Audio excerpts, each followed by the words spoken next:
ဟိုးရှည်တုံးကတာယာလှပတဲ့ဟိမဝန္တာတော်ဦးကြီးထဲမှာ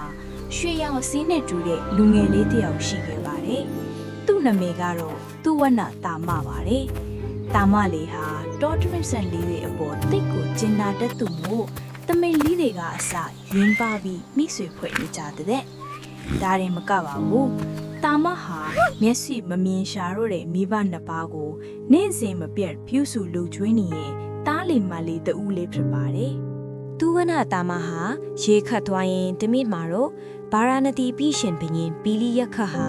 တောကစားထွက်ရင်တမင်အုပ်သေးမှာလူတစ်ယောက်ရှိနေရကိုမြင်လိုက်ရတယ်။ဘရင်ကြီးက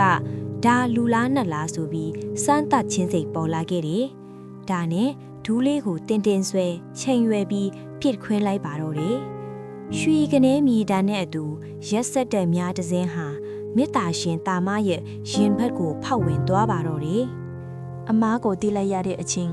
ဘရင်ကြီးခမများပြေးထွက်လာပြီးတာမကိုမြင်လိုက်တဲ့အခါလန့်သွားပြီးဒူးထောက်ချလိုက်တယ်။တာမကတော့နောက်ကျင်နေတဲ့တန်ရာကိုဂယုမဆိုင်ပြီးကျွန်တော်ရဲ့မျက်မမြင်မိဘနှစ်ပါးကိုစောင့်ရှောက်ပေးပါလို့မှာတန်းချွေရင်တတိမိမျောသွားသေးတယ်။ဘရင်ကြီးလည်းမျက်ရည်တွေကြားတွေကပဲနာမထွားပြီးဆိုပြီးအော်လိုက်တယ်။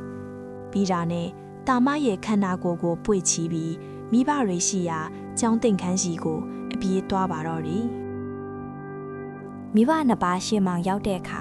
ဖခင်ကြီးနဲ့မိခင်ကြီးဟာတားအတွက်ဝမ်းနဲ့ပတ်လန့်ငိုကြွေးရင်တစ္ဆာဆူတောင်းကြပါတော့တယ်။ငါသားဟာမိဘအပေါ်တကယ်တည်တတ်ပြီးဖြူစုလှုပ်ကြွေးနေတဲ့သူဖြစ်ပါတယ်။ဤတစ္ဆာတရားအမှန်တကယ်ဖြစ်ပါက